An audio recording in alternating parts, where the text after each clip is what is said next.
unigryw o leifan o'r ffordd fawr i fan hyn. Ie, gaethon ni lift i fyny. Gaethon ni lift i fyny i'r mynediad I hun, ond rhywbeth yna fysa yna rhyw fod I gael bysys bach I gyrraedd fan hyn, ynde. Bydd y Steddfod ddim helpu'r ffaith bod y tywydd wedi ffeithio gymaint o bod na fod, a dwi'n meddwl bod nhw'n delio efo'r system barcio gystad ag y gallan nhw, ond gobeithio fydden nhw wedi dysgu hynod fwy erbyn canol yr wythnos I neud o'n rhwyddach I bawb. O bosib fysa well iddyn nhw wneud rhywbeth i'r llwybrau cerdded oherwydd mae hyn yn eitha llithrig, yn enwedig I bobl anabal. O, mae gen I bob dim at bob tywydd, mae gen I Sbectol Hael a mae gen I Wellingtons a mae gen I...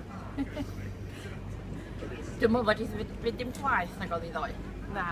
Mae'r drwg di wneud dwi'n meddwl sy'ch chi. Mi sy'ch chi heddiw gobeithio cyn fory. O'n i'n meddwl bod y gwbl Di drafferth, chweteg oedd y trefniad parcio wedi gweithio'n iawn, oedd y bach yn fwdlyd ar y ffordd mewn, ond tra bod yn gwisgo wel, bob dim yn hollol iawn.